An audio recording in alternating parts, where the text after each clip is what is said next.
তোমার আমার কল্পনার রাজ্যই হলো পড়শি ডায়েরি, যার অপর নাম ভালোবাসা।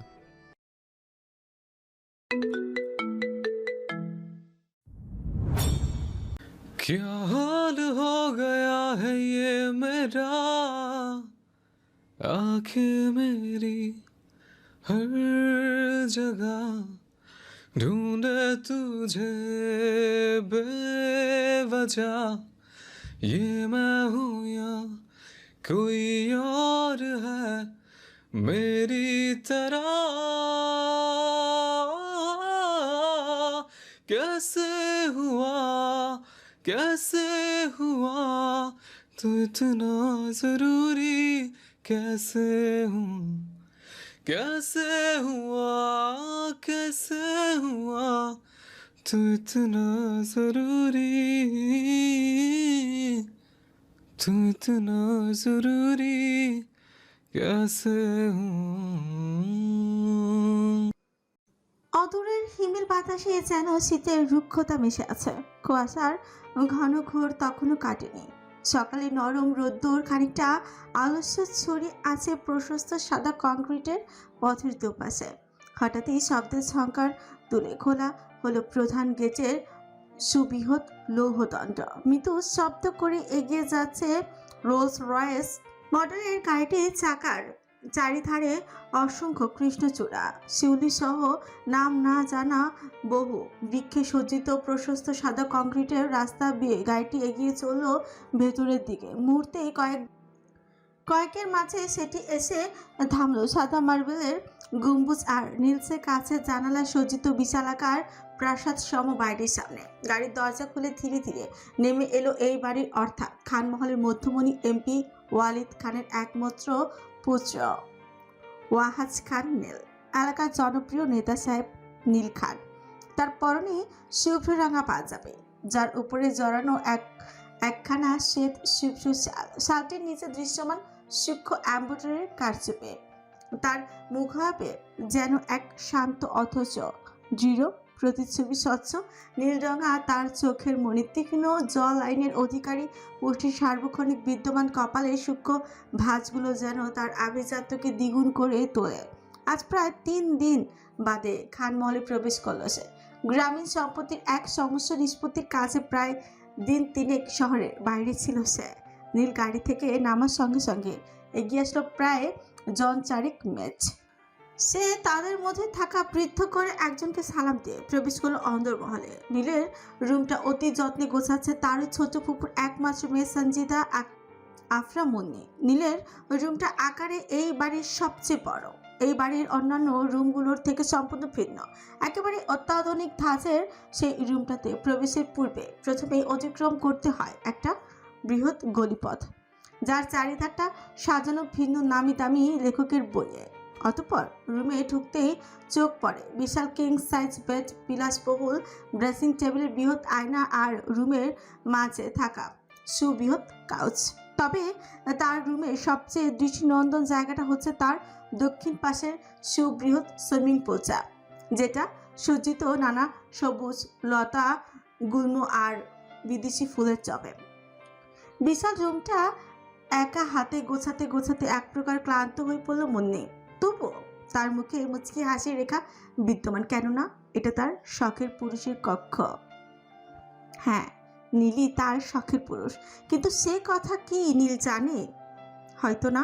নীলের কথা মনে পড়তে ফের আরেকবার আনমনে মুচকি হাসল মুন্নি। বেডসাইড টেবিল থেকে নীলের একটা ফ্রেম বাঁধানো ছবি হাতে নিয়ে আদর স্পর্শে হাত বোলাতেই থাকে। ঠিক সেই মুহূর্তে পেছন থেকে কেউ একজন উৎফুল্ল কণ্ঠে বলে উঠল, মুন্নি আপু, তুমি এখানে? নিচে তো ভাই আসছে। ভেসে আসা সেই কণ্ঠস্বরে চমকে পেছনে তাকালো মুন্নি। বুকের ভেতরে চলমান হৃৎপিণ্ডের অস্থির নৃত্য শান্ত করতে পরপর 2 বার বুকে থাপ্পড় দিল সে। পেছনে দাঁড়িয়ে আছে নীলের একমাত্র ছোট বোন ওয়াসিফা খান নাহা। নাহার এমন হঠাৎ ডাকে তাকে ধমকাতে গেলেও তার বলা শেষ কথাটায় থমকালো মুন্নি। চিকচিক করে উঠে তার আখি জোড়া। প্রফুল্ল কণ্ঠে সে বলল, নীল ভাইয়া আসছে? আরেক মুহূর্ত দাঁড়ালো না মুন্নি। খুশিতে আত্মহারা হয়ে ছুটে বের হয়ে গেল রুম থেকে। মুচকি হেসে তার পেছন পেছন ছুটল নাহা নিজেও। খানমহলের সুবিশাল ড্রয়িং রুম আজ পূর্ণ খানমহলের লোকজনে। কারণ একটাই, সবাইকে ডেকেছেন বাড়ির কর্তা ওয়ালিদ খান নিচাই। আজ বড্ড খুশি তিনি। সুগার প্রবলেমের জন্য যেখানে বাড়িতে মিষ্টির ওপর নিষেধাজ্ঞা জারি করেছিলেন, সেখানে আজ নিজেই সবাইকে মিষ্টি বিলি করছেন তিনি। তার পুত্র যেন বিশ্ব জয় করে ফেলেছে। অবশ্য সেটা বিশ্ব জয়ের থেকে কম কিছু নয় তার জন্য। যে জমির অংশধারিত্ব নিয়ে দীর্ঘকালীন ভোগান্তি পোহাতে হয়েছে তাকে, সেই জমির সকল সমস্যার নিষ্পত্তি মাত্র 2 দিনেই সম্পূর্ণ করতে পেরেছে তার একমাত্র পুত্র খানবাড়ির সিংহ ওয়াহাজ খান নীল। সেই সুবাদেই এখানে সকলেই আসন। সবার সাথে একটু পরিচয় পর্ব সারা যাক। খানমহলের বড় কর্তা ওয়ালিদ খান এলাকার জনপ্রিয় এমপি, সঙ্গে একজন স্বনামধন্য ব্যবসায়ী এবং বড় কর্ত্রী মির্জা সূচনা। তাদের 2 ছেলে মেয়ে ওয়াহাজ খান নীল আর ওয়াসিফা খান নাহা। ছোট কর্তা ওয়ালিদজামান খান ভাইয়ের ব্যবসার নিবিড় সঙ্গী, তার সহধর্মিণী মির্জা সায়মা। তাদের 2 ছেলে মেয়ে ওয়াহিদ খান নিহিত আর মেয়ে ওয়ারিশা খান নীরা। খান বংশের বড় মেয়ে অর্থাৎ ওয়ালিদ খানের ছোট তবে বাড়ির সবার বড় বোন রোশনারা খান। তার 2 ছেলে মেয়ে মাহমুদুল হক রাউফি আর মেয়ে রাউফিয়া হক রাফা। আর ছোট বোন রুমি, আবার এক মেয়ে সানজিদা আফরা মুন্নি। সবাইকে একে একে নিজ হাতে মিষ্টি খাওয়াচ্ছেন ওয়ালিদ খান। সবাই নিচে থাকলেও 2 তলার ঝুল বারান্দা থেকে নিচে নীলের দিকে অপলক দৃষ্টিতে তাকে আছে মুন্নি। অপেক্ষার কখন নীল একটিবার তার দিকে তাকাবে। যাও বলো তারে মেঘের পারে, বৃষ্টি বন্দনা ঝরে ধরণী তল। যাও বলো তারে শ্রাবণ আষাঢ়ে, মেঘের শত জলে ছুঁয়েছে ভেজা জল। মাতাল হাওয়ার ধরি বৃষ্টিকে শোনে না, ময়ূর পেখম তোলে ধিমতানা দেরে না। ধিমতানা বাজে ধিমতানা বাজে ধিমতানা দেরি না। শীতকালীন এমন অসময়ে বর্ষার বাড়িধারায় সিক্ত হচ্ছে চারিপাশ। শীতের শুষ্ক বাতাসে গাছের বর্ণহীন পাতাগুলো বেয়ে গড়িয়ে পড়ছে জলবিন্দুরা। এরই মাঝে এমন সময় বৃষ্টি উপভোগ করছে সদ্য ঢাকায় আগত ঢাকা বিশ্ববিদ্যালয় আইন অনুষদের প্রথম বর্ষের 2 অন্তরঙ্গ নিবিড় সঙ্গিনী নুরাইন হক তিহু আর তাসফিয়া মাহা। একের পর এক কলি মিলিয়ে গান গেয়ে চলেছে তারা। হঠাৎই তিহুর ফোন বেজে উঠতেই ধ্যান ভাঙল তাদের। দ্রুত থেকে সরে গিয়ে একটা ছাউনির নিচে আশ্রয় নিয়ে ফোনটা ধরল সে। সঙ্গে সঙ্গে পাশ থেকে ভেসে আসলো একটা নারী কণ্ঠ। আজকে কিন্তু ঢাকায় প্রচুর বৃষ্টি হওয়ার সম্ভাবনা আছে তিহু, বৃষ্টিটা কিন্তু একদমই ভিজবি না, পরে সমস্যা হলে ওখানে তো আমি নেই, কে সামলাবে তোকে? তিহু কণ্ঠস্বর শুনে চিনে ফেল এটা তার মায়ের কণ্ঠ। কৌতুক ভরা কণ্ঠে সে বলে উঠল, নো টেনশন, ডু ফোর্তি আম্মু, আমার মাহু আছে না? ওইটাই আমার ভরসা। তিহু হেসে মার দিকে ফিরে মনে মনে বলল, তোমার ভরসাকে নিয়ে একসাথেই তো বৃষ্টিতে ভিজছি আমি আম্মু। আচ্ছা আম্মু রাখো, কালকে ভার্সিটিতে একটা ইম্পর্টেন্ট ক্লাস আছে, পড়তে বসছিলাম আমি। ওই পাশে ভেসে আসলো তিহুর মায়ের রাসভারী কণ্ঠ। আচ্ছা। কলটা কেটে দিল সে। মা তার দিকে এগিয়ে এসে বলল, কে কল করেছিল রে? আমার যেহেতু বর বা বয়ফ্রেন্ড কেউ নেই, সেহেতু এই সময় আমাকে আমার মাদার ইন্ডিয়ায় কল করেছিল। সোজা কথায় উত্তর দিতে পারিস না? ল নিয়ে পড়ছি মামু, একটু তো ঘুরায় কথা বলতেই হবে। আই উইশ তুই কোনো একদিন ভালো হবি। তাহলে উইশটা পকেটে পরে রাখো, কেননা আমি কোনোদিনও ভালো হব না। হাতে থাকা গ্লাসটাতে ফলের রস নিয়ে গুটি গুটি পায়ে নীলের রুমে প্রবেশ করলো মুন্নি। হাতে বিদ্যমান কাচের গ্লাসটা ছকছকিয়ে কাঁপছে তার। সেটা কি শীতের তীব্রতায় নাকি নিজের মধ্যকার ভীত হচ্ছে তার দরুন জানা নেই মুন্নির। তবে কেবল এইটুকু জানা, নীলের রুমের সামনে আসলেই হৃদস্পন্দনের এক অদ্ভুত রকম দ্বিগুণ সঞ্চালন অনুভূত হয় তার। রুমে ঢুকে মুন্নি দেখতে পায় কোথাও নেই নীল, তবে সে বেশ ভালো করেই জানে নীল কোথায়। জুসের গ্লাসটা বেডসাইড টেবিলে রেখে গ্লাস কভার দিয়ে সেটাকে ভালো করে ঢেকে অতঃপর পা বাড়ল নীলের রুমের পূর্বের দিকে বিশাল ব্যালকনির উদ্দেশ্যে। এদিকে কক্ষে ঠিক পূর্ব প্রান্ত থেকে, যেখান থেকে প্রতিদিন সকালে দৃশ্যমান হয় সূর্যোদয়ের রক্তিম আভা, ছাদ খোলা সেই বিশাল ব্যালকনিটার একটা বেতের চেয়ারে বসে আছে ওয়াহাজ খান নীল। নিয়মিত জিমে দরুন ফুলে ওঠা পেশিবল শৈল্পিক দেহ আর আবৃত অফ হোয়াইট কালারের শর্ট পাঞ্জাবিতে হাতে ধরে রাখা সিগারেটের ধোঁয়াগুলো মিলিয়ে যাচ্ছে ঘন কুয়াশার অন্তরে। মুন্নি বিমোহিত দৃষ্টিতে চেয়ে থাকলো তার পারে। এই পুরুষটার প্রত্যেকটা কার্যক্রমে হৃদয়ে আনচান করে উঠে তার। তাই তো সিগারের ধোঁয়া সহ্য করতে না পারলেও প্রতিদিনই সে মুখে ওড়না চাপা দিয়ে এভাবে লুকিয়ে লুকিয়ে দেখে নিজের প্রিয় পুরুষটাকে। চোখ কি কপালে তুলে গাড়ি চালান? কানা লোক কোথাকার। আল্লাহই জানে এদেরকে কে যে ড্রাইভিং লাইসেন্স দেয়। আমার কোমরটা মনে হয় একদমই গেল। ক্ষিপ্ত পাখিনি না ছাছালো কণ্ঠে কথাগুলো এক নিঃশ্বাসে বলে থামলো তিহ। সে যাচ্ছিল ভার্সিটির উদ্দেশ্যে। এমনিতে আজ ঘুম থেকে উঠতে বেশ দেরি হয়ে গিয়েছে তার উপর ভার্সিটি থেকে মিনিট 10-এর দূরত্বে একটা স্থানে ফাঁকা রাস্তা দেখে যখন অতি দ্রুত স্কুটি চালাতে ব্যস্ত সে, তৎক্ষণাৎ কোথা থেকে জানি এক বিশালাকার গাড়ি এসে ধাক্কা দিয়ে এক প্রকার উল্টেই দিল তার স্কুটিটা। স্কুটির নিচে চাপা পড়তে পড়তে বেঁচেছে সে।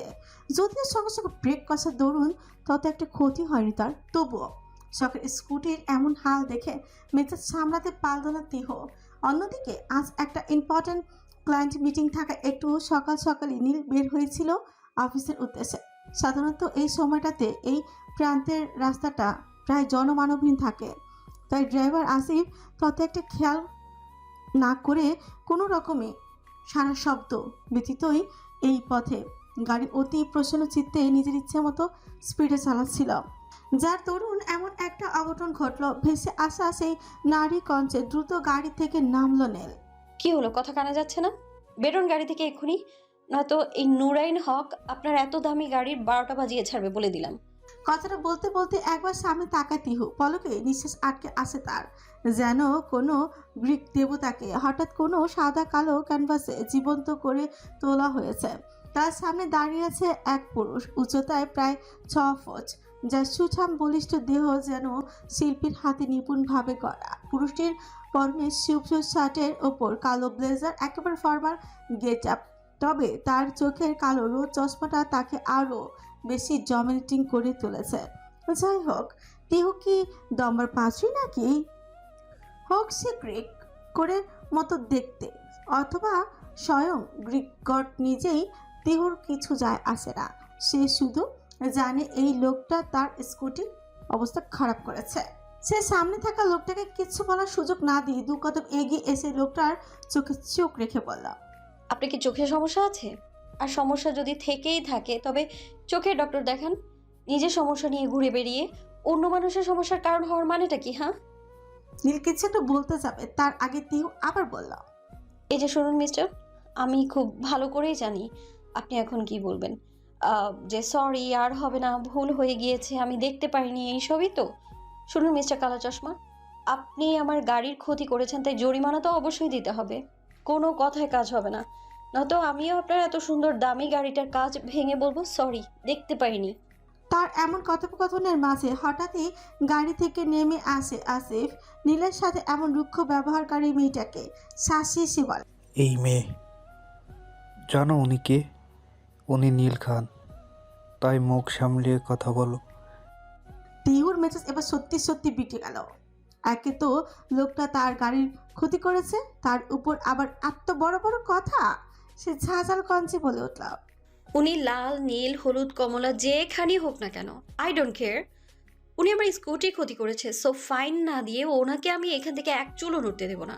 এইদিকে নীল অভিভূত দৃষ্টিতে চেয়ে আছে মেয়েটির পায়ে। মেয়েটির এত সাহস, বারংবার অবাক হচ্ছে সে। যেখানে কোনো মেয়ে কি এলাকার বড় বড় গ্যাংস্টাররাও তার নামে কাঁপে, সেখানে এইটুকু পুচকি সাইজের মেয়ে তার সামনে দাঁড়িয়ে তাকে এত বড় বড় কথা বলছে। বাঁকা হাসল নীল। অতঃপর আসিফকে হাতের ইশারায় থামিয়ে সেই মেয়েটির উদ্দেশ্যে বলল, what do you want as a penalty? আপাতত আমার আপনার গাড়িটা ভেঙে দিতে ইচ্ছে করছে, ভেঙে দিই। মেয়েটির এমন কথায় আর নীলের এমন নির্লিপ্ততায় বেশ ভয় হলো আসিফের। নীল যে শর্ট টেম্পার, তাতে এখন যদি এই মেয়েটার কিছু করে ফেলে তাহলে কি হবে? সে ভয় পায় মেয়েটির দিকে ফিরে বলল, এই মেয়ে কি বলছো? মাথা ঠিক আছে তোমার?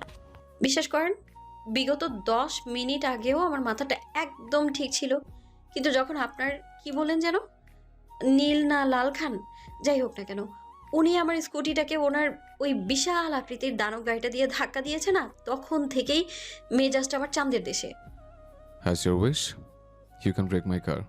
কেউ আসিফের সাথে কথা থামিয়ে নীলের দিকে ফিরে বাম ঠোঁটটা সামান্য নাচালো, অতঃপর চোখ দুইটায় একরকম শয়তানি ভাব এনে বলল, আর ইউ শিওর?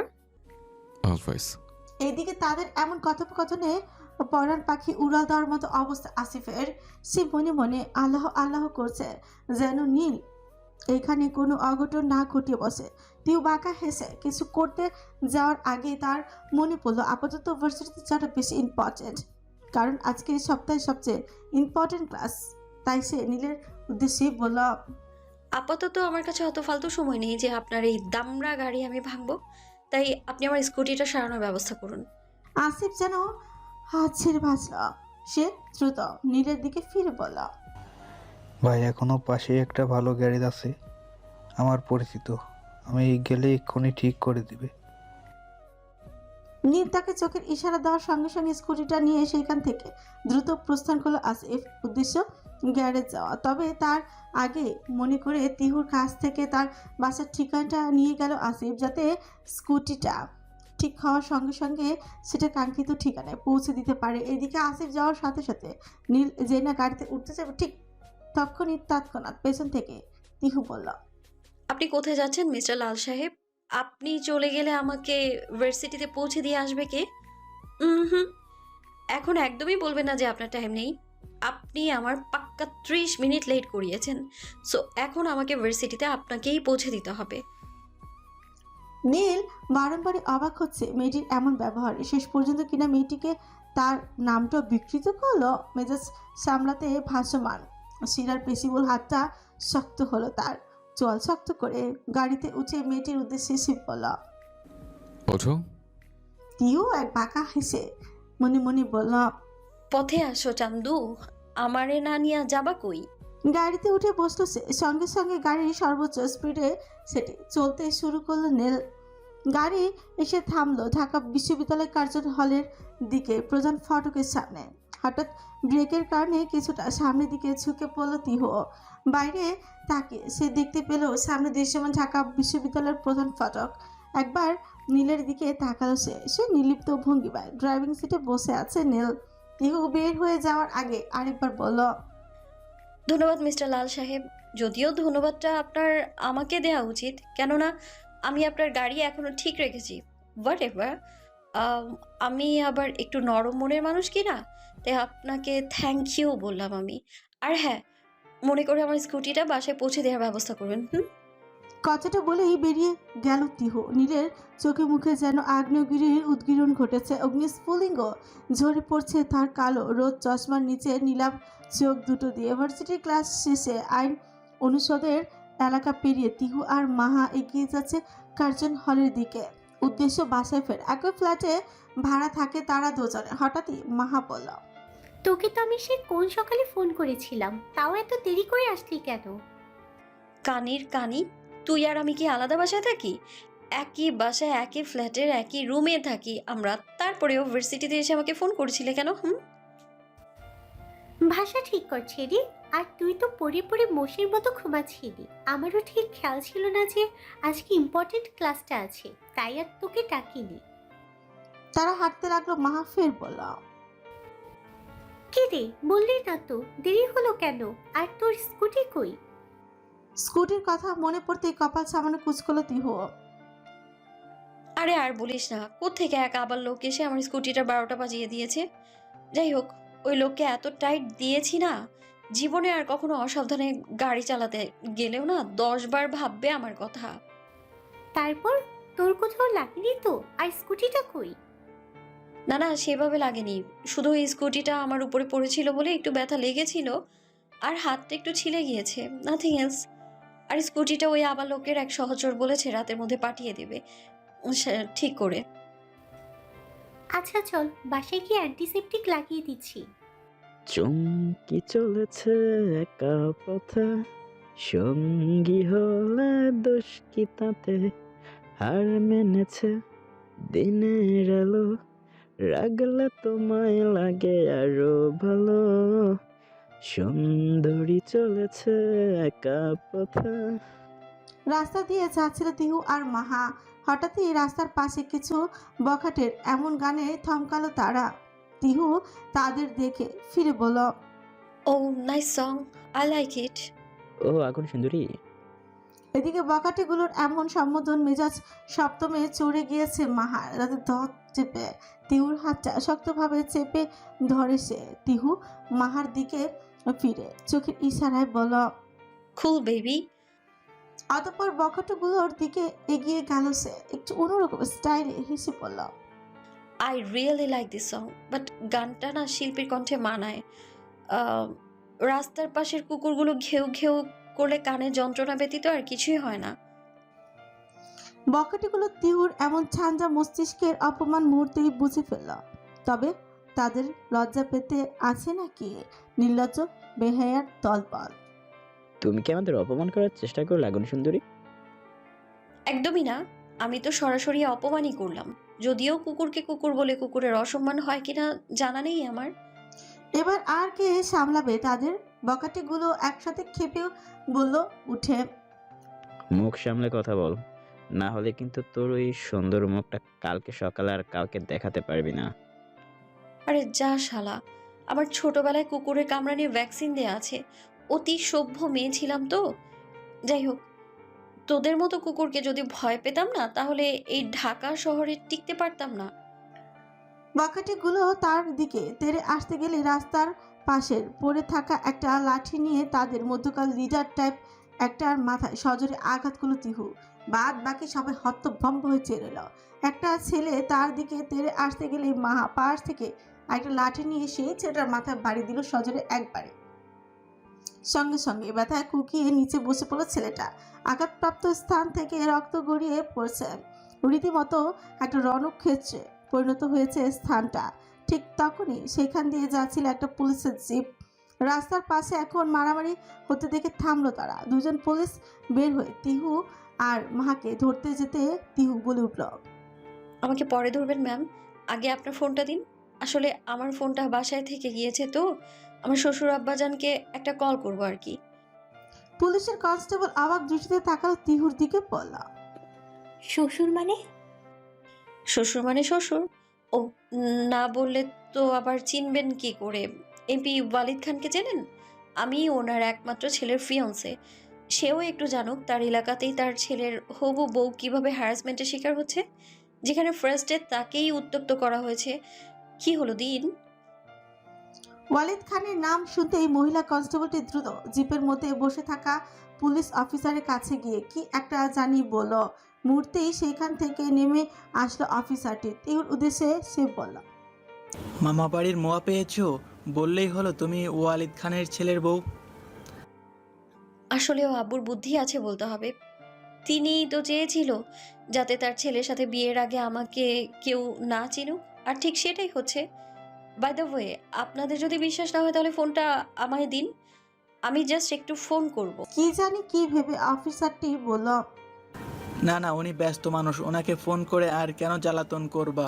ব্যাপারটা আমরাই সামলে নিচ্ছি। বলো তোমাকে কে কে ডিস্টার্ব করেছে? তিহু বখাটেগুলোর দিকে তাকিয়ে বলল, এরা সবাই। ব্যাপার না মামনি, তোমরা যাও, আমরা সামলে নিচ্ছি। ওকে যখন আব্বুর কাছে কল দিতে দিলেনই না, তাহলে আপনারাই দেখে নিন ব্যাপারটা। আর খেয়াল রাখবেন ওরা একটাও যেন শাস্তি থেকে বঞ্চিত না হয়। আচ্ছা। অতি দ্রুতই সেখান থেকে প্রস্থান করলো দুই রমণী। সবে একটি গুরুত্বপূর্ণ ক্লায়েন্ট কনফারেন্স শেষ করে নিজেদের অফিস ভবনের দোতলা সুবিশাল কেবিনের সোফাটাতে শরীর এড়িয়ে দিয়েছে নীল। হাতে থাকা ক্রিস্টালের বলটি অনবরত ঘুরিয়ে চলেছে সে। বারংবার তার চোখের সামনে ভেসে উঠছে সেই ক্ষিপ্ত রমণীর সাহসী গর্জন স্মৃতির পাতায় দোলা দিচ্ছে রমণীটির দেওয়া নাম মিস্টার লাল সাহেব। চোয়াল মুখ শক্ত করে বসে আছেন নীল। হঠাৎই কেবিনে প্রবেশ করলো তার বিয়ে আয়াজ এহসান। আয়াজকে দেখে নীল বলল, I need some information, Ayaz. First, কি ইনফরমেশন স্যার? আসিফের কাছে একটা অ্যাড্রেস আছে। ওই অ্যাড্রেসে তুমি যাবে স্কুটি নিয়ে, আসিফ না। Got it? আয়াজ অবাক হয়ে তাকালো নীলের দিকে। সে তো এসেছিল কিছু ফাইল নীলকে দেখাতে, কিন্তু নীল এসব স্কুটির কথা, অ্যাড্রেসের কথা কি বলছে কিছু না বোঝা সত্ত্বেও কোনো প্রশ্ন করল না আয়াজ। বাধ্য ছেলের মতো মাথা নাড়িয়ে সে বলল, ওকে স্যার। প্রত্যুত্তরে এক অদ্ভুত রকম বাঁকা হাসল নীল। ফ্ল্যাট আসার পর থেকে তিহু লক্ষ্য করেছে মাহা অন্যরকম ভঙ্গিমায় চোখ সরু করে তাকিয়ে আছে তার দিকে। ব্যাপার কি রে মাহু, এমনি তাকায় আসোস কেন? আমার কি চেহারা সুন্দর হয়েছে নাকি? হ্যাঁ, সে দ্রুত ড্রেসিং টেবিলের বড় আয়নাটার সামনে দাঁড়িয়ে মুখে হাত দিয়ে বলল। না না, যেমন ছিলাম তেমন তো আছি। তারপর সে মার দিকে ফিরে বলল, তয় এখনো কি দেখিস? দেখছি যে আমি কত বড় ভণ্ডের সাথে থাকি। মানে? অ্যাম্পির ছেলের বিয়ে কবে ঠিক হলো রে? আচ্ছা থাক, আচ্ছা তুই আমাকে এটা বল যে অ্যাম্পির ছেলের নাম কি? ও এই ব্যাপার। তখন যদি আমি এমপির ছেলের কথা বুদ্ধি করে না বলতাম তাহলে এতক্ষণে লাল দালানের মধ্যে থাকতে হতো বেবস। তুই আর তোর বুদ্ধি, তা এমন উদ্ভট বুদ্ধি হঠাৎ করে তোর মাথায় এলো কোত্থেকে? এমনি হঠাৎ পাশের দেয়ালে লাগানো এক পোস্টারে তাকিয়ে দেখলাম এমপির ছবি, তখনই হুট করে মাথায় আসলো। আর এমনিতেও কিছুদিন পরেই ইলেকশন, তো ওই নির্জীব পোস্টার আর তার মালিক কোনো কাজে তো আসুক আমাদের নাকি? অফিসারটা যদি তোর থেকে নাম্বারটা চাইতো তাহলে? কাম অন মাহু, এত কিছু ভাবলে কি আর তখন ওই বুদ্ধিটা মাথায় আসতো? ওরে ভণ্ডরে, তুই যে লোকের কথা বলেছিস না এমপির ছেলে, তুই কি জানিস উনি কি পরিমাণের ফেমাস পারসন? আমি তো ঢাকায় আসার আগে মামার কাছে ওই লোকের নাম শুনেছি, ওয়াহাস খান সম্ভবত। এখন যদি এই কথা ওই লোকের শোনে যে তুই ওনার পরিচয় ভাঙিয়ে খাচ্ছিস, তাহলে তোর কি মনে হয় তুই আস্ত থাকবি? জো হোগা দেখা যায়গা। শীতের রিক্ততার প্রহরের সমাপ্তি অতি সন্নিকটে। ফসলহীন বৃক্ষ শাখাগুলিতে বসন্তের প্রথম বার্তা যেন কুড়ি হয়ে দেখা দিচ্ছে। গাছের চালে কোকিলের আনাগোনা আর অলস মধ্যাহ্নে ভেসে আসা তার চাপা ডাক বসন্তের আগমনের বার্তা বাহক হিসেবে কাজ করছে। বাতাস এখন উষ্ণ হয়নি, তবুও তার মধ্যে এক গোপন ব্যাকুলতা মিশে আছে। আকাশে সোনালি রোদ আর নরম হাওয়া স্পর্শ মনে হয় প্রকৃতি যেন রঙিন ওড়না পরে বসন্তের অপেক্ষায় আছে। সেদিন তিহু আর অফিসারটার কথোপকথন শুনেছিল তাদেরই অনুষদের কেউ একজন। ব্যাস, তারপর থেকে পুরো আইন অনুষদ জুড়ে গুঞ্জন উঠেছে তিহু আর নীলেরকে নিয়ে। বেশিরভাগ সবাই তো এটা বিশ্বাস করি বসে আছে যে তিহু সত্যি সত্যি নীলের ভাগদত্তা। তিহু প্রথম দিকে তত একটা গুরুত্ব না দিলেও এখন বুঝতে পারছি ব্যাপারটা ঠিক কত দূর গড়িয়েছে। তবে এখন আর সবার ভ্রান্ত ধারণা ভাঙার সুযোগ নেই তার কাছে। ইতিমধ্যে এমন ভুয়া পরিচয় কাজে লাগিয়ে বেশ সুযোগ সুবিধা ভোগ করেছে সে। সিনিয়রদের র্যাগিং এর হাত থেকে বাঁচার সঙ্গে সঙ্গে পাচ্ছে বেশ সম্মানও। আর কি লাগে? তাছাড়া এই কথা তো নীলের জানারও কোনো চান্স নেই, তাই বেশি শান্তিতেই আছে সে। কাল বাদে পরশু ভার্সিটি পয়লা ফাল্গুন উপলক্ষে একটা সাংস্কৃতিক অনুষ্ঠান আয়োজিত হয়েছে, আর সেখানকার উদ্বোধনী নৃত্যের দলে রয়েছে তিহু আর মাহা দুজনে। ক্লাস শেষে ভার্সিটির ক্যাম্পাসের সবুজ চত্বরে বসে অনুষ্ঠানে নিয়ে বিভিন্ন আলোচনা করছে তিহু, মাহা, সঙ্গে জন কয়েক তাদের আরও কিছু বান্ধবীরা, ইমা, কায়া, নিদ্রা, রোজা সহ আরও অনেকে। হঠাৎই নিদ্রার ফোন বেজে উঠায় সেখান থেকে উঠে গেল সে। আলোচনার মাঝে হঠাৎ নিদ্রার এমন উঠে যাওয়ায় তিহু বলল, আজ কেউ নেই বলে, নইলে আমিও দেখিয়ে দিতাম। দেখো আমাদের নেতার বউ বলে কি সে নাকি সিঙ্গেল। কয়ের এমন কথায় মাহা তিহুর দিকে চেয়ে হেসে মনে মনে বলল, ও যে কি ভণ্ড তা তো শুধু আমিই জানি। তাহলে এটাই সিলেক্টেড তো, যে আমরা লাল পেরে বাসন্তী রঙের শাড়ি পরবো? না, আমি তো ভাবতেছি সাদা বিধবাদের মতো শাড়ি পরে আসবো। পয়লা ফাল্গুনের দিন কেউ রঙিন শাড়ি পরে নাকি? তিহুর এমন কথায় হেসে উঠল উপস্থিত সকলে। তারা মাহার দিকে ফিরে বলল, মাহুরে, আসলেও তোর ধৈর্য আছে। তিহু যে কি পরিমাণ ঘাটতেরা, আল্লাহ, ওকে এতদিন কেমনে যে তুই সহ্য করছিস আল্লাহই জানে। এতে সহ্য করার কি আছে? তোরা যদি আবালের মতো প্রশ্ন করিস তাহলে সেই দোষ কি আমার? একটু আগেই তো সবাই মিলে সিদ্ধান্ত নিলাম যে লাল পেড়ে বাসন্তী রঙা শাড়ি পরা হবে। তারপরেও কেন ইমা আবার একই প্রশ্ন করছে? নিদ্রা ফোনটা ধরতে ধরতে দ্রুত গেটের সামনে এসে দাঁড়ালো। সেখানে আগের থেকেই অপেক্ষমান ছিল ইফাজ। তড়িঘড়ি করে আসতে দেখে ইফাজ বলল, থাকো কোথায় তুমি? ফোন দিতে কি বেশি কষ্ট হয়ে যায়? সেই কখন থেকে তোমাকে ফোন দিয়ে চলেছি। এত রাগ করার কি আছে? বললাম তো সরি। তুমি যখন নীল ভাইয়ের সাথে মিটিংয়ে থাকো তখন কি আমি কখনো তোমাকে বলেছি কেন ফোন ধরোনি? এখানে নীল ভাইয়ের কথা কোথা থেকে আসলো? কোত্থেকে মানে? তুমি যেমন নীল ভাইয়ের সাথে মিটিংয়ে ব্যস্ত থাকো আমিও তেমনই তার ওয়াইফের সাথে, আই মিন তার ফিয়ন্সির সাথে ভার্সিটির একটা ইম্পর্টেন্ট বিষয়ে আলোচনা করছিলাম। নিদ্রার এমন কথা ইফাজ অবাক কণ্ঠে বলল, নীল ভাইয়ের ফিউন্সি মানে? ফিয়ন্সি মানে ফিয়ন্সি? এমা, তুমি জানো না নীল ভাইয়ের ফিয়ন্সি তো আমার সাথেই পড়ে, একই ডিপার্টমেন্টে। ইফাজ ফ্রিকুজকে তাকালো নিদ্রার দিকে। যেখানে নীলের সঙ্গে সার্বক্ষণিক ওঠা বসা তার, সেখানে নীলের ফিয়ন্সির কথা সে জানে না, অথচ তার গার্লফ্রেন্ড জানে। কেমনি কি? তোর মাথা ঠিক আছে তো? ভাইয়ের ফিউন্সি কি করে আসবে? ভাইয়ের সঙ্গে সার্বক্ষণিক থাকি আমি। ওয়ান কাইন্ড অফ ভাইয়ের ডান হাত আমি। সেখানে আমি কিছু জানি না, তুমি জানো? আহারে, নীল ভাইয়ের ডান হাত রে আমার। ডান হাত না, ছাতার মাথা তুমি। সব কিছু জানো আর এটা জানো না তিহুকে স্বয়ং এমপি সাহেব নিজে তার পরিচয় গোপন রাখতে বলেছেন। ইফাজ এবার সত্যি সত্যি কনফিউশনে পড়ে গেল। তাহলে কি নিদ্রার কথাই সত্যি? তাছাড়া সে তো নীল ভাইয়ের মায়ের কাছেও শুনেছিল একদিন হুট করেই তাদের সামনে নীল ভাইয়ের বউকে হাজির করবেন তিনি। তাহলে কি এটাই সেই মেয়ে? সে দ্রুত নিদ্রার দিকে ফিরে বলল, কোথায় সেই মেয়েটা? নিদ্রা তৎক্ষণাৎ ক্যাম্পাসের মধ্যে থাকা একটা মেয়েকে দিকে আঙ্গুল তুলে দেখালো। ইফাজ নিদ্রার আঙ্গুল অনুসরণ করে সেই দিকে দৃষ্টি মেলতেই দেখতে পেল অনেকগুলো মেয়ের মাঝে বসে আছে একটা মেয়ে। পরনে off white colour Pakistani dress, হালকা লালচে চুলগুলো বাঁধন হারা, হালকা বাতাসে ক্ষিপ্তভাবে উঠছে তারা।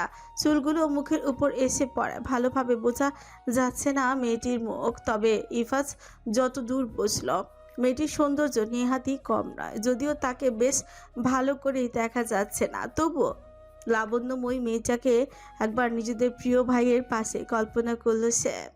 মাশাআল্লাহ, ভালোই মানিয়েছে তাদের। তবে ইফাজ এখনো বিশ্বাস করতে পারছে না যে তাদের প্রিয় ভাই তাদেরকে কিছু না জানিয়ে পাত্রী ঠিক করে রেখেছে। ভার্সিটি ক্লাসের রিহার্সাল শেষ করে প্রধান সড়কে পাশের ফুটপাত ধরে গল্প করতে করতে যাচ্ছিল তিহু আর মাহা। হঠাৎই পেছন থেকে কেউ একজন তিহুর মাথায় একটা গাঁটটা বসিয়ে দিল। হঠাৎ এমন আঘাতে মৃদু শব্দ করে পেছনে তাকালো সে। পেছনে উপস্থিত ব্যক্তিটিকে দেখে তাতে দাঁত চেপে সে বলল, তুই? তিহুর দৃষ্টি অনুসরণ করে পেছনে তাকালো মাহা। উপস্থিত ব্যক্তিটাকে দেখে সেও অবাক হয়ে বলল, তুই কখন আসলি? তাদের পেছনে দাঁড়িয়ে আছে দুই নিবিড় সখীর আরেক সঙ্গী, ছিপছিপে গড়নের মাঝারি আকৃতির এক তামাটে পুরুষ, রিশাদ আহমেদ। রিশাদ অবশ্য তাদের দুজনেরই বেস্ট ফ্রেন্ড বলা চলে। তারা তিনজনেই একসাথে চান্স পেয়েছিল ঢাবিতে। তবে একটা সমস্যার দরুন ঢাকায় আসতে কিছুদিন বিলম্ব হলো রিশাদের। কিন্তু হুচ করেই তাকে দেখে অবাক হলো তিহু মাহা দুজনে। মাহার জবাবে রিশাদ কিছু বলার আগে তিহু বলল, কবে আসলো সেই কথা না হয় পরে শুনবো, তার আগে বল আমার মাথায় মারলি কেন? রিশাদ আবারও তিহুর মাথায় আরেকটা গাঁটটা দিয়ে বলল, বেশ করেছি, আরেকবার শোন, আবারও মারবো। তিহু তাকে কিছু বলতে যেতে মাহা বলল, রাস্তার মাঝখানে কি করছিস তোরা? ও আমার মাথায় মারলো কেন? সেটা না হয় বাসায় গিয়ে শোনা যাবে। আর ঋষাদ, তুই থাকার ব্যবস্থা করতে পেরেছিস তো? থাকার ব্যবস্থা করতে পারবো না মানে? আমায় চিনিস? আমি যে জায়গায় যাব সেই জায়গায় ফ্ল্যাটের লোকজনই আমার জন্য বাসা ছেড়ে দিবে। ও লে আইসে আমার নবাবজাদা।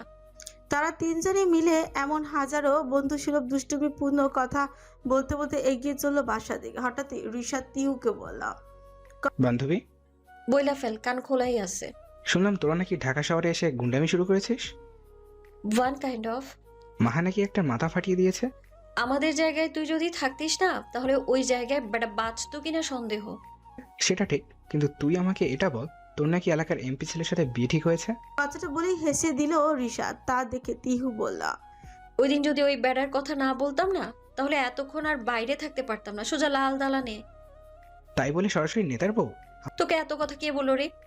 রিশাদ মাহার দিকে ফিরে বলল, আমার বান্ধবী আছে না। ও আই সি, তাই বল। তা তুই কি তোর বান্ধবীকে ভালো বললি? আমি মারলেও ওই লোকের লেগেছে কি লাগেনি সেটা জানি না, কিন্তু ওই বেডি তো সরাসরি মাথায় ফাটিয়ে দিয়েছে। ওই ব্যাটার কপাল ভালো যে ওখানে পুলিশ চলে এসেছিল, না হলে ওর যে আরো কি কি ফাটাতাম গড নোজ। এই না হলে আমার বেস্টি, চালিয়ে যাও বেব, আমি তোমার সাথে আছি।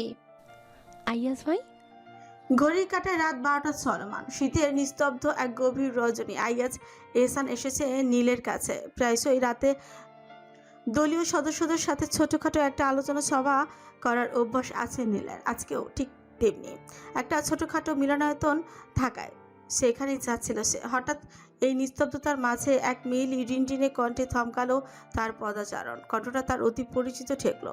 চমকে পেছনে ফিরল সে। তার পেছনে দাঁড়িয়ে আছে স্কার্ট আর অফ হোয়াইট টপসে আবৃত এক অষ্টাদশী কন্যা। ঝাড়বাতির স্বচ্ছ আলোয় তার সুশ্রী মুখ স্পষ্ট। বুঝে তাকে চিনে ফেলল আইয়াজ। মেয়েটি আর কেউ নয়, তাদের প্রিয় নেতা ওয়াহাজ খান নীলের একমাত্র ছোট বোন ওয়াসিফা খান নাহা। তাকে দেখে আইয়াজ অপ্রস্তুত হয়ে হেসে বলল, কিছু বলবে না? হ্যাঁ বলো।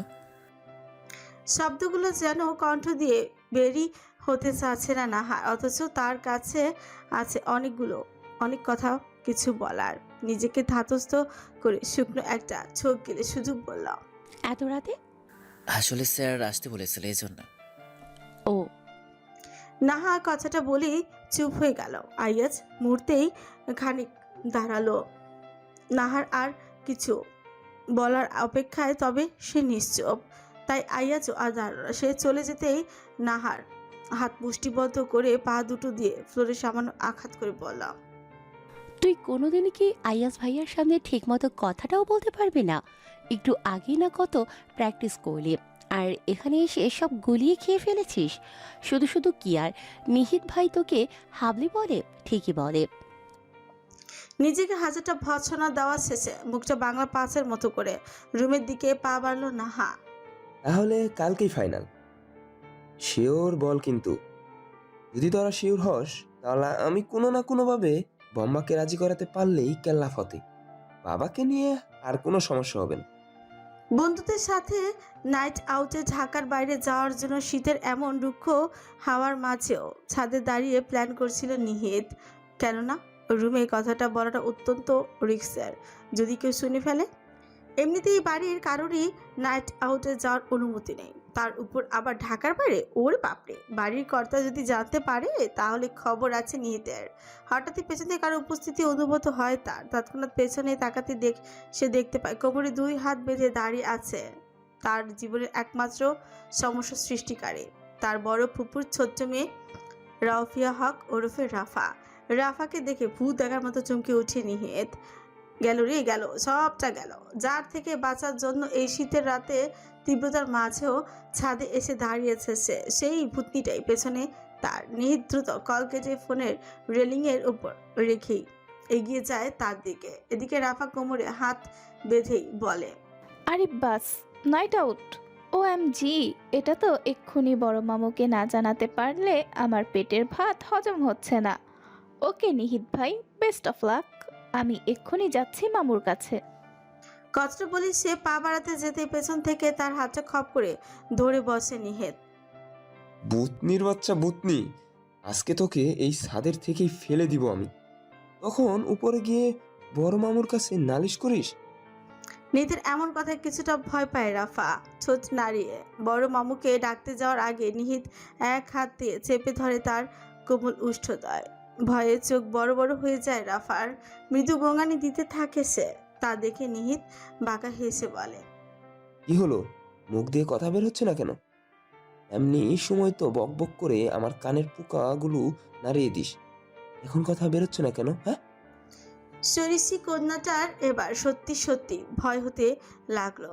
তার থেকে বয়সে প্রায় 5 বছরের বড় এক ছিপছিপে গরনের সুঠাম দেহি পুরুষের সামনে নিজের ক্ষীণ শরীরের সর্বোচ্চ শক্তি প্রয়োগেও লাভ হলো না যেন। এক চুলো নড়ল না নিহিত। এদিকে রাফার এমন বাঁচার আপ্রাণ চেষ্টায় তাকে ধাক্কা দেওয়ার ব্যাপারটা বেশ উপভোগ্য ঠেকছে নিহিতের কাছে। ভীত রাফা এবার চোখ দিয়ে অনুনয় করতে লাগলো। এবার বেশ মায়া হলো নিহিতের। সে তার মুখটা ছেড়ে দিয়ে বলল, এইটুকু বয়সে চোখে এত মায়া কোত্থেকে আসে তোর? ইচ্ছি কোথাকার, যা আমার সামনে থেকে যা। আর আমার নাইট আউটের কথা যদি কেউ জানতে পারে তাহলে মনে রাখিস, ওই শেওড়া গাছের পেতনি দিয়ে তোর গার মটকাবো। নিহিতের থেকে ছাড়া পেয়ে রাফা জোরে একটা শ্বাস নিল। অতঃপর ফের দুষ্টু এসে বলল, কেন কেন? শেওড়া গাছের পেতনি দিয়ে কেন? পেতনি কি তোমার বউ নাকি? তারা দেখাচ্ছি পেতনি আমার বউ কিনা। কথাটা বলি সে রাফার পিছু নিতেই রাফা ছুটে একজোড়া চিলেকোঠার সিঁড়ি বেয়ে নিচের দিকে চলে যেতে যেতে বলল, নাইট আউটের কথা কাউকে বলি বা না বলি, শেওড়া গাছের পেতনি যে তোমার বউ এটা সবাইকে বলবো।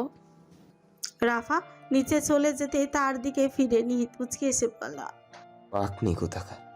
বহুদিন পর সবার অনুরোধে আজ ঘরের কোণে পড়ে থাকা গিটারটা হাতে নিয়েছিল নীল। গিটারের স্ট্রিংয়ে তার সূক্ষ্ম হাতে আঁচড়ে টুংটাং শব্দ হচ্ছে। কি গান গাইবে বুঝতে পারছে না সে। হঠাৎ স্মৃতির পাতায় একটা সুর হানা দিতে গলা খাকারি দিয়ে সে গেয়ে উঠল, সারা রাত ভোর চোখের ভেতর স্বপ্নে তোমার আনাগোনা নেমে আসে ভোর, থাকি তবু ঘোর হাওয়ায় হাওয়ায় জানা শোনা।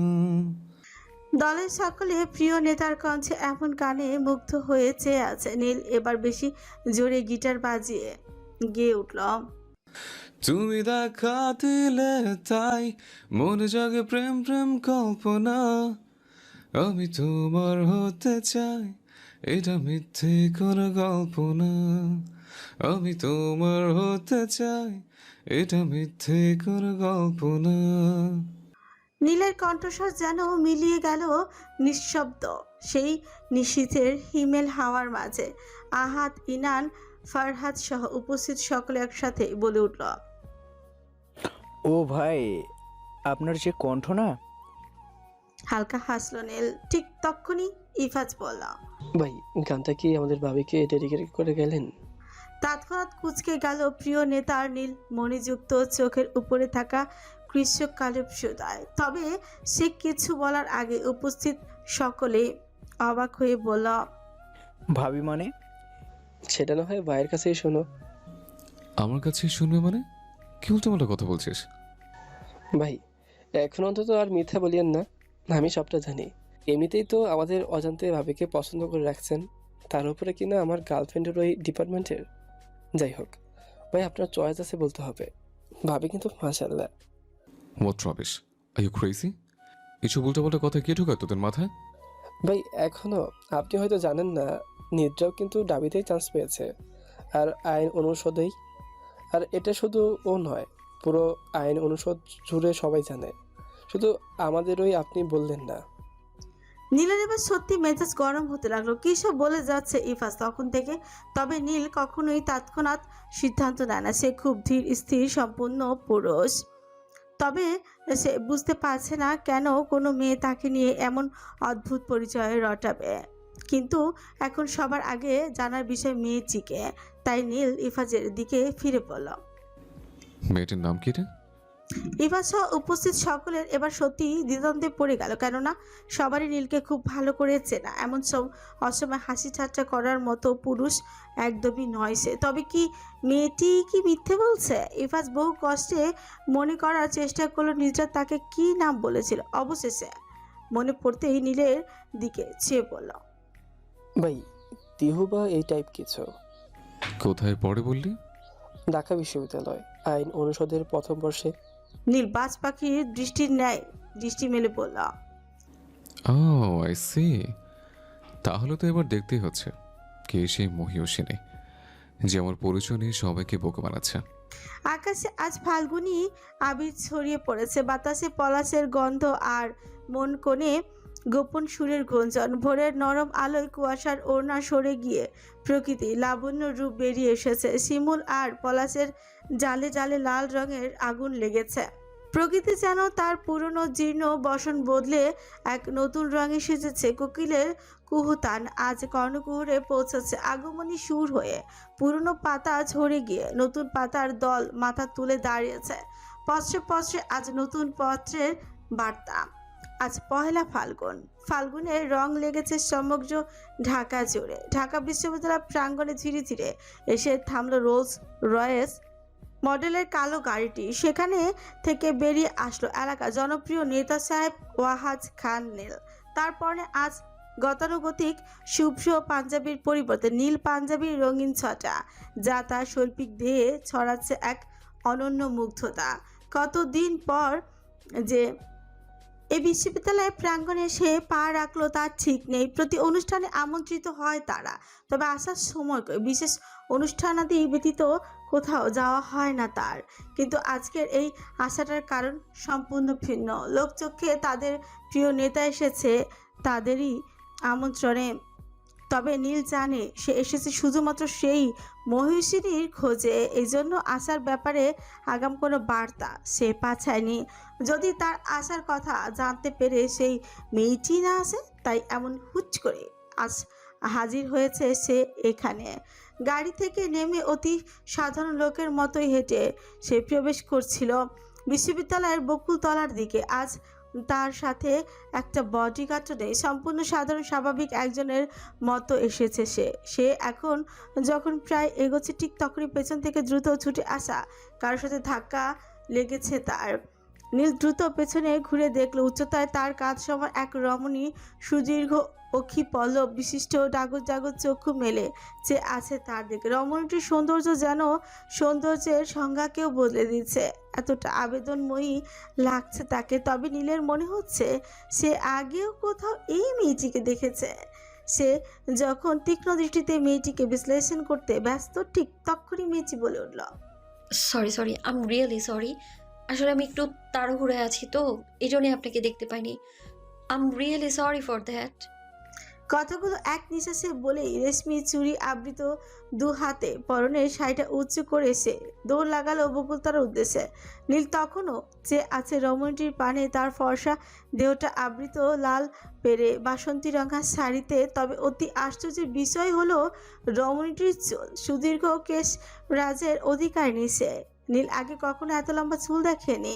খুব বড়জোর মুন্নির চুলগুলো তাও তো কোমর সম, তবে রমণীটির চুল হাঁটু থেকেও 2 ইঞ্চি নিচে ছুঁয়েছে যেন। রমণীর দৃষ্টির আড়লে চলে যেতেই ধ্যান ভাঙল নীলের। এতক্ষণ এমন বোকা দৃষ্টি মেলে চেয়ে থাকার জন্য নিজেকে হাজারটা ভৎসনা জানালো সে। অতঃপর পা বাড়ালো বকুলতলার উদ্দেশ্যে। বকুলতলা প্রাঙ্গণ আজ যেন এক নতুন রূপে সেজে উঠেছে।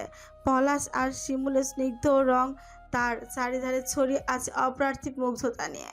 গাছের শাখায় শাখায় নব কিশলর উকিঝুঁকি, আর এই রঙের উৎসবে নবীন প্রাণীরা যেন এক অনিবর্চনীয় সুরে মেতেছে। সাধারণত পয়লা ফাল্গুন, পয়লা বৈশাখ এই ধরনের অনুষ্ঠানগুলোতে বকুলতলাতেই আয়োজিত হয় কোনো বিশেষভাবে, জমকালোভাবে নয়, তবে এক অনবদ্য সৌন্দর্যের ঝলকানি দিয়ে। প্রতিটি নব প্রাণ জেগে উঠে নবদিনের উচ্ছ্বাসে। আজও তার ব্যতিক্রম নয়। বকুলতলাতে আয়োজিত হয়েছে ফাল্গুন অনুষ্ঠানের, তবে একটু অন্যরকম আঙ্গিকে। উন্মুক্ত জনশ্রুতের জন্য আসনের পাশাপাশি আসন সজ্জিত হয়েছে সকল শিক্ষকদের জন্য। মঞ্চের ঠিক বিপরীতে ধারে বসে আছেন শিক্ষকবৃন্দ। কিছুক্ষণের মধ্যেই শুরু হবে উদ্বোধনী নৃত্য। শিক্ষকদের সঙ্গে সঙ্গে ব্যাপক পুলকিত দৃষ্টি মেলে চেয়ে আছে উপস্থিত জনস্রোত।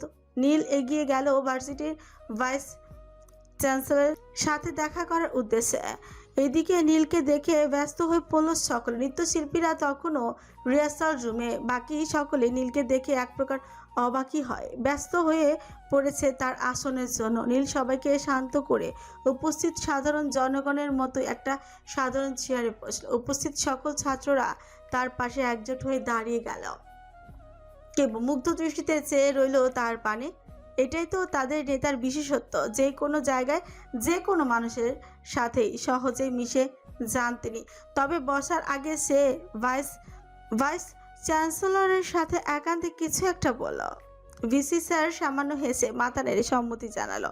মুহূর্তেই কয়েকের মাঝে শুরু হলো উদ্বোধনী নৃত্য। বেজে উঠল ফাল্গুনের এক অতি পরিচিত গান। ফাগুনের মোহনায় মন মাতানো মহুয়ায়, রঙ্গিনী বিহুর নিশা কোন আকাশে নিয়ে যায়। ফাগুনের মোহনায় শুরু হলো এক ঝাঁক রমণী এক অনবদ্য নৃত্য পরিবেশনা। সবাই মুগ্ধ দৃষ্টিতে তাকিয়ে আছে সেদিকে। তবে নীলের চোখ যেন আটকে আছে এক রমণীর পানে। সকালে সে মেয়েটি না? হ্যাঁ, সেই তো। মেয়েটা তো ভালো নাচ জানে, মাইন্ড ব্লোয়িং। নীলের দৃষ্টি যেন সরছে না। হঠাৎ কোথা থেকে জানি একদল তরুণ তরুণী এসে তাদের সবার উপর রঙিন আবির ছড়িয়ে দিল। কেশবতী সেই মেয়েটির সোজস্বিনীর বিক্ষিপ্ত তরঙ্গের ন্যায় এক ঝাঁক কেশ রাশি রঙিন হয়ে উঠল আবিরের রঙে। নীলের এক অদ্ভুত রকম অনুভূতি হলো মেয়েটিকে এই রূপে দেখে, যা আগে কখনো তার কঠোর হৃদয়ে দোলা দেয়নি। নাচ শেষে মঞ্চ থেকে নামে তিহু। নিজের বিক্ষিপ্ত কেশ রাশিকে যখন বেঁধে আনতে আর তার উপর ছড়িয়ে থাকা আবিরগুলো সরাতে ব্যস্ত, ঠিক তৎক্ষণাৎ ভার্সিটির একজন স্টাফ এসে বলল, তিহু, কিছু বলবেন আন্টি? তোমাকে ভিসি স্যার ডাকছে। আমাকে? তোমাকেই। তিহু বেশ অবাক হলো। ভিসি স্যার হঠাৎ তাকে কেন ডাকতে যাবে? আর আজকে তো যাই হোক, সে আর বেশি কথা না বাড়িয়ে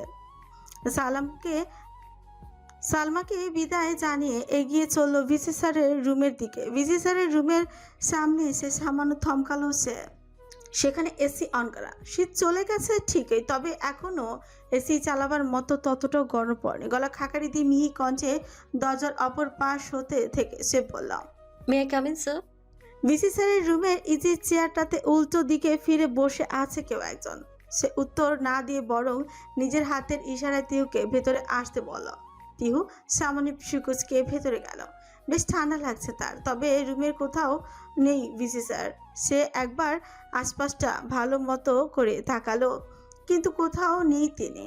আর চেয়ারে বসা মানুষটাও সে তখন থেকে উল্টো দিকে ফিরে বসে আছেন। তিহুর এবার মেজাজটাই খারাপ হতে শুরু করলাম। কথা বলো না, তাহলে ডেকেছে কেন? সে গমগমে কণ্ঠে কিছু বলার আগে অপর পাশ থেকে একটা তীক্ষ্ণ কণ্ঠস্বর ভেসে আসলো। Introduce yourself. কি? ইংরেজি বলছো না? ওকে, ফাইন। তোমার পরিচয় দাও। নাম কি তোমার? তিহুর মেজাজ সত্যি সত্যি খারাপ হয়ে গেল। সে ইংরেজিতে কেন বুঝতে পারবে না? সে তো ওই লোকের অহেতুক প্রশ্নেই বলেছিল কি, কিন্তু এই লোকটা কি কৌশলে তাকে অপমান করলো? এমনিতেই এই ঠান্ডা হওয়ায় শীত শীত করছে, তার উপর আবার এই লোকের এমন কথায় রাগে শরীর রিরি করে উঠলো তার। তাতে দত চেপে সে বলল, আমি কেন ইংরেজি বুঝতে যাব না? হ্যাঁ, I know English very well, কিন্তু আপনি এটা বলুন, আমি কেন আমার পরিচয় আপনাকে দিতে যাব? কারণ আমি জানতে চাই। তিহু মুখ বাঁকিয়ে তার কথা বিকৃতি করে বলল, কারণ আমি জানতে চাই। আপনি জানতে চাইলেই কি আমার পরিচয় আপনাকে দিতে হবে? অফকোর্স। কেন? আপনি কে বে? তোমার ভুয়া জামাই বে। তিহু চমকে তাকালো, কণ্ঠে একরাশ বিস্ময় নিয়ে সে বলল, মানে? নীল ইজি চেয়ারটা ঘুরিয়ে তিহুর দিকে ফিরতে ফিরতে বলল, মানে আমি এমপি ওয়ালিদ খানের একমাত্র ছেলে ওয়াহাজ খান নীল, যার ভুয়া বউ হিসেবে তুমি ভার্সিটিতে ত্রাস ছড়িয়ে বেড়াচ্ছ। Am I right? Neel Tihu একে অপরকে দেখে দুজনে অবাক হলো। একজনের চিনতে বাকি রইল না একে অপরকে। সকালে হালকা মেকআপের দরুন নীল তিহুকে চিনতে না পারলেও এখন বেশ ভালো করে চিনতে পেরেছে অসভ্য মেয়েটিকে। দুজনেই একসঙ্গে বললাম, আপনি? চিউ। নীল দ্রুত ইজি চেয়ারটা থেকে উঠে দাঁড়ালো। তিহু অবাক হয়ে বলল, আপনি Wahaj Khan? Just shut up, you liar. সেদিন আমার সাথে ওরকম রাফ বিহেভ করেছ আর আমার পরিচয় নিয়ে পুরো ভার্সিটিতে ত্রাস ছড়াচ্ছ। তিহু একটা শুটু ঢোক গেল। এবার কি হবে? মানে যার পরিচয় নিয়ে ও এতদিন বিভিন্ন সুযোগ সুবিধা ভোগ করেছে সেটা আর কেউ নয়, সে লোকটাই যাকে সে আগের দিনও যাচ্ছে তাই করে কথা বলেছিল। তিহু চোখ বড় বড় করে মনে মনে বলল।